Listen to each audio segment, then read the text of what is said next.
pass the torch, that you've had your chance, you've been in politics for a long time, and we need younger leadership, basically making an overt age argument.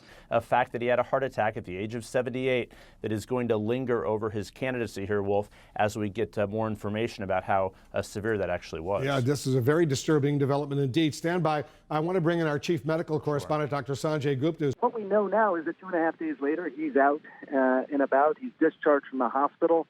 While they didn't say in that statement if this was a mild heart attack or moderate or severe, it's more likely to be on the mild side given how quickly he's been discharged.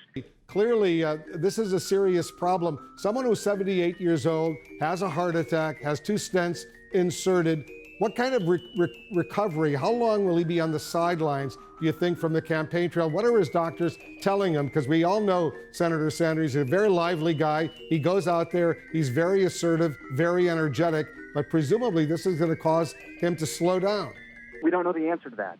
The only thing we have are clues. Again, discharged within 2.5 days, saying that he's going to, go forth with the participation in debates and, being out of the hospital, up walking around.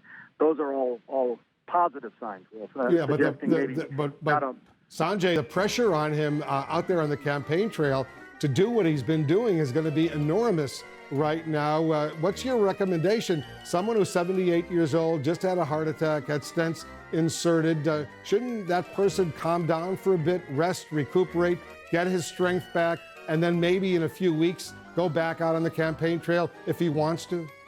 One of the objectives of this procedure, of this stenting procedure, is to really restore someone back to their way of life. Once you restore the blood flow, you feel better. And the point of me saying that is that, someone who has that blood flow restored may, in fact, in some ways be more vigorous than they were before. So you will go to the debate? Oh, yeah, absolutely. 3 hours standing? Yeah. Did your cardiologist say,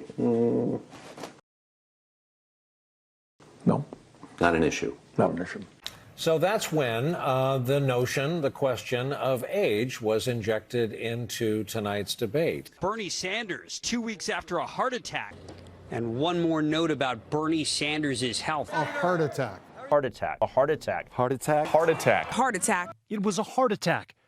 If you look at history, there were arguments why black people shouldn't be president, why women shouldn't be president.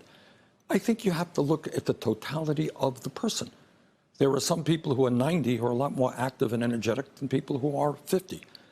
You have to look at what somebody believes, what somebody is fighting for, what their experience is about. Just to look at age is, I think, missing the boat in a very, very deep way. But he's talking about length of experience in the political system. I mean, You've been in public office since before Eric Swalwell was born.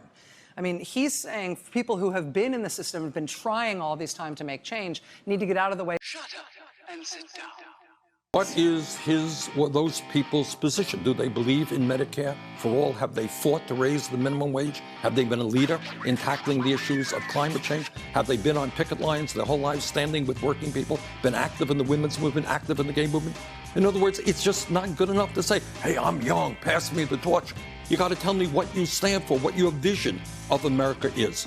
And I think that is just not a satisfactory explanation.